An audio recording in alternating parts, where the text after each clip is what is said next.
Hi everyone, my name is Ashley Humstenbeth and I will be doing the case study presentation on a case of sexual abuse. History of client and family. So Hannah Smith is the client. She's a 13-year-old girl that was referred to services because of a disclosure to her maternal grandmother, Joan, 62, of being sexually abused in her home. The perpetrator is her mother's longtime boyfriend, Joe, who's 36, who is not her biological father. Abuse has been going on for several months while Mom Wendy is at work.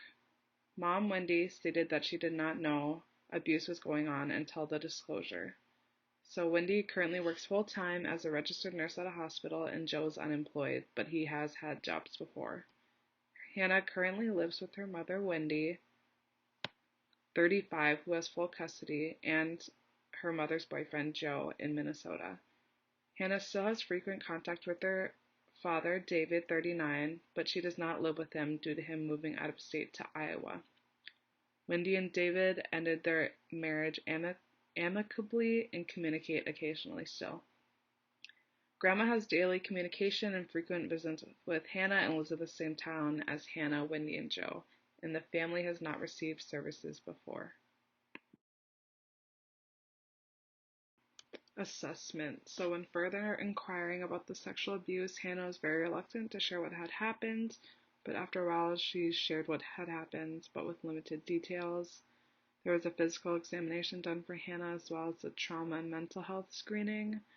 Hannah stated that she had found it hard to eat or be hungry, resulting in weight loss. Additionally, it was disclosed that she frequently wet the bed while she slept, as well as having nightmares. And support systems for this household include the church community and maternal grandmother. Interpersonal for Hannah. So some strengths is that Hannah is smart and intuitive. She is a good student with grades typically ranging from A's to B's. Another thing is Hannah is also active in her school's tennis team and other after-school programs. And Hannah has a good social support network and she's very social with lots of friends. So some issues is that Hannah is very reluctant to disclose detail about the abuse she endured, understandably so, and that she does not handle conflict or problems well, and she will shut down.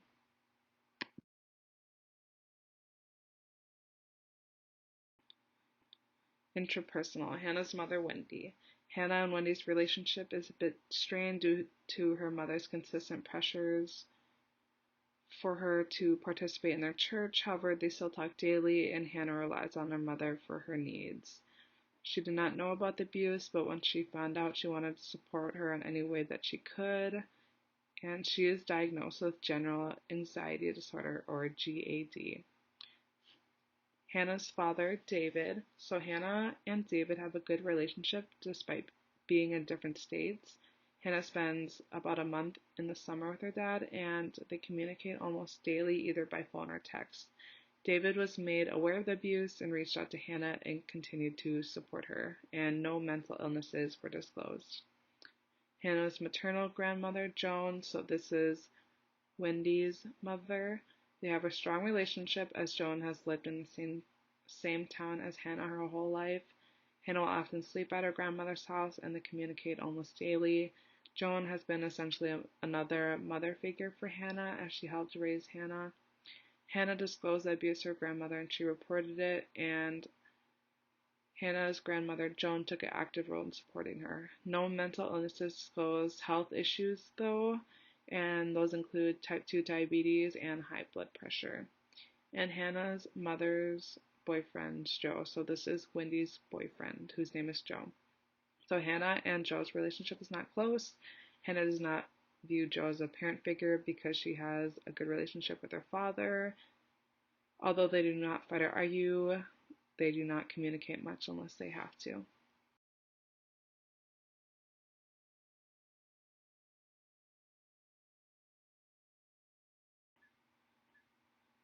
Environmental factors. Socioeconomic status. Hannah, Wendy, and Joe would fall under a low-income household. Wendy is the main and only provider of the household, making them a one-income household. Since Joe and Hannah both depend on Wendy for financial support, there is a large stress on Wendy to provide for them. This means that Wendy is actively working overtime and spends less time at home. Transportation: the household has one car, which Wendy uses for work. They do not reside in a metropolitan area, so public transportation is very limited. Hannah typically relies on the school bus for her main mode of transportation to and from school. She's either picked up by Joe or Wendy if their household car is available. Hannah sometimes has to wait for either adult to pick her up, or she will get a ride from her friend's parents. And religious affiliation: Wendy and Joe are both active members of the Lutheran Church. Hannah has no religious affiliation, and her mother disapproves of that and tries to encourage her to become active within her church. This caused a strain on the relationship of Wendy and Hannah.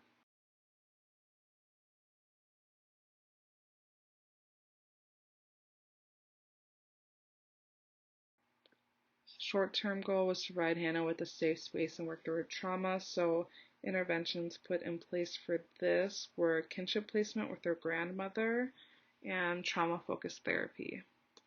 Long-term goal was to create and maintain healthy coping skills for Hannah and to mend the relationship between Hannah and her mom, Wendy.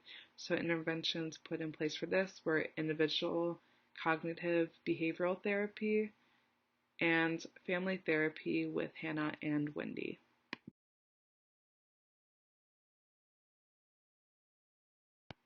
Evaluation and reflection of the intervention.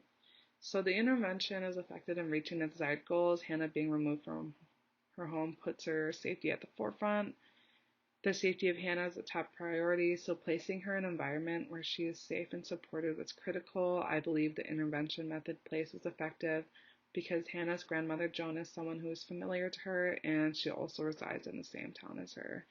Hannah can continue going to school where she goes currently, she can be involved in the same activities, and she can interact with her same friends.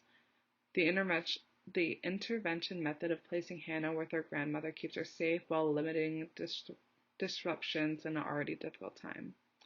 Additionally, with the use of CBT, Hannah will be able to talk about her trauma with a trusted clinician. The clinician can support Hannah in finding healthy coping mechanisms so that Hannah can be able to process through her trauma.